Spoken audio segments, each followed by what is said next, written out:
अब दो इंपॉर्टेंट बहुत चीजें जो हम पढ़ेंगे, इसमें बच्चे बहुत कंफ्यूज होते हैं और मोस्टली बहुत सारे टीचर्स इसको बहुत अच्छे से एक्सप्लेन भी नहीं कर पाते हैं। तो आपके लिए बहुत इजी वे में आप देखिए कि दो चीजों का डिफरेंस देखेंगे हम, ऑटोनॉमस आइटम्स और अकोमोडेटिंग आइटम्स।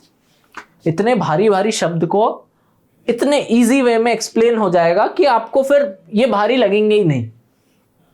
ऑटोनॉमस क्या होता है? जो इन जनरल बिना आपकी लाइफ में आप प्रॉफिट मोटिव की वजह से कर रहे हैं ट्रांजैक्शन बीओपी के, वो होते हैं ऑटोनॉमस। इसका मतलब क्या सर?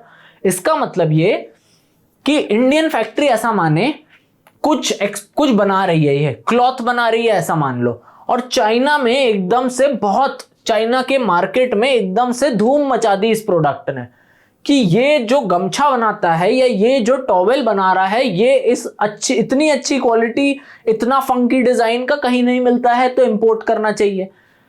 तो अगर इंडियन फैक्ट्री एक्सपोर्ट करती है अपने गुड्स इन जनरल कोर्स, तो उसको क्या, उसका मोटिव है, प्रॉफिट मोटिव है। बेचना और खरीदना क्यों होगा? क्योंकि उसको प्रॉफिट चाहिए, इसीलिए इंडियन फैक्ट्री चाइना को एक्सपोर्ट कर रही है। तो ये सारे ट्रांजैक्शंस ऐसे हो गए? आपको ऐसा ही लग रहा होगा? नहीं, कुछ ट्रांजैक्शंस कुछ मजबूरी में किए जाते हैं, उसको अकोमोडेटिंग आइटम्स कहते हैं। कुछ जो ग्रुप में, आपके ग्रुप में एक कोई लड़का या लड़की रहता होगा ना, जो हर चीज से खुश है कि ठीक है भाई, आपको ये चाहिए, आपको ये चाहिए, आपको ये चाहिए, आप तीन, मैं तो किसी में भी खुश हूं। तो वो क्या कर रही है या क्या कर रहा है? वो अकोमोडेट कर रहा है ग्रुप के डायनामिक्स में। तो अकोमोडेटिंग आइटम्स वही हो जाएंगे जो इम्बैलेंस चल रहा है बीओपी में, उसको करेक्ट करने के लिए किए गए ट्रांजैक्शंस को हम अकोमोडेटिंग करेंगे। क्या मतलब? आप देख सकते हैं 2022 में श्रीलंका में क्राइसिस आई हुई है, इकोनॉमिक क्राइसिस, बहुत धांसू, उनकी बीओपी, उनकी पूरी इकोनॉमी तहस नहस हो गई है। अब क्या हुआ? ये लोग, क्योंकि अब बचाना तो है खुद को, तो ये लोग गए आईएमएफ के पास कि भाई हमें थोड़ा सा पैसा दे दो, जिससे हम जो हमने लोन लिए हैं उसके हम पैसे वापस कर दें और थोड़ा बहुत अपनी इकोनॉमी को रिवाइव कर सके।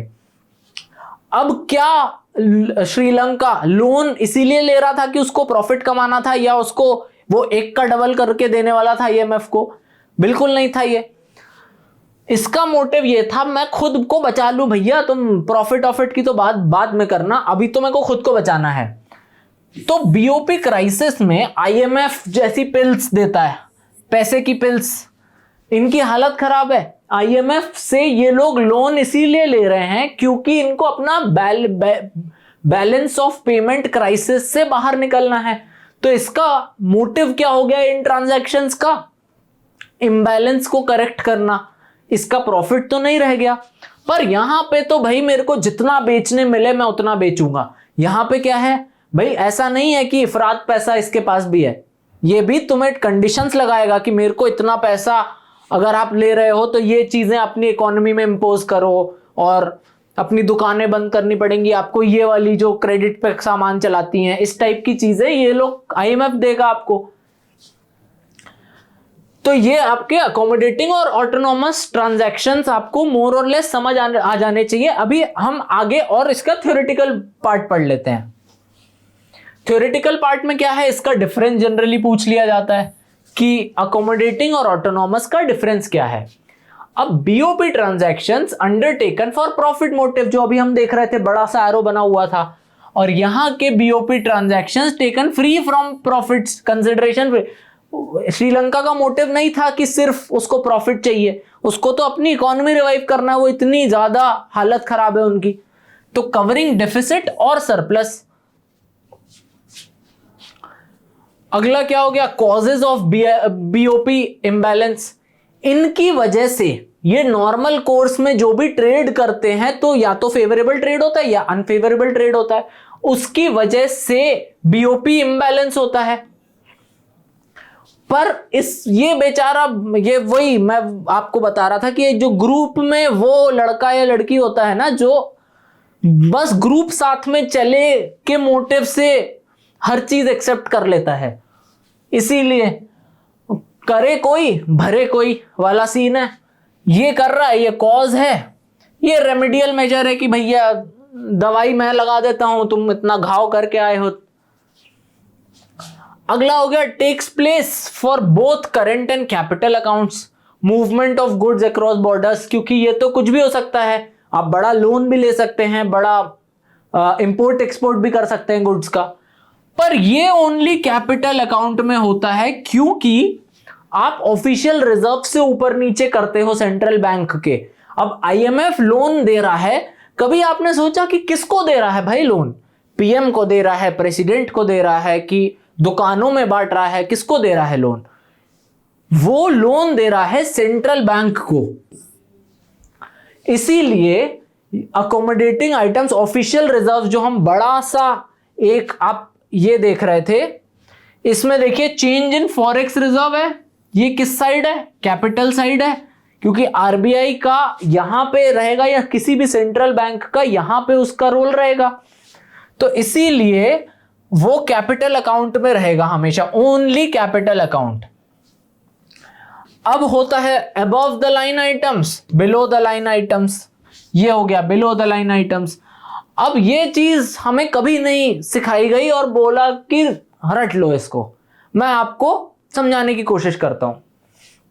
अब क्या है, ऐसा मानिए कि हम इंपोर्ट कर रहे हैं वैक्सीन का, कोविड सिनेरियो में 700 रुपए की एक वैक्सीन मिल रही है। एक छोटा एग्जांपल लेते हैं कि 700 रुपए में आपको एक वैक्सीन मिल रही है।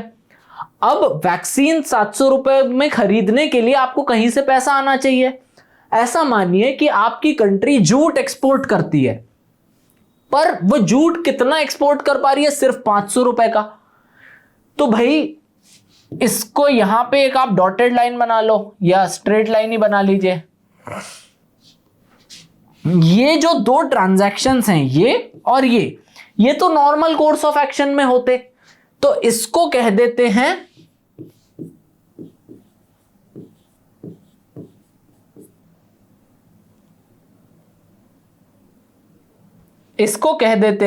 Above the line items. क्यों? क्योंकि ये लाइन के ऊपर हैं, नॉर्मल कोर्स में हो रहे हैं। पर अगर आपको वैक्सीन खरीदनी है तो ऐसा तो नहीं मान लेगा कोई कि भाई तुम्हारा 500 जूट एक्सपोर्ट हो रहा है तो ठीक है तुम 500 में ले जाओ। वैक्सीन तो वो 700 में ही देगा, तो 200 रुपए कहां से जुगाड़ेंगे आप? उसके लिए आप ले लेंगे लोन।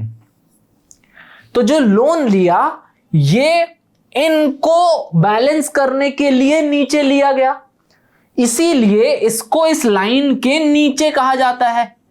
ये हो गया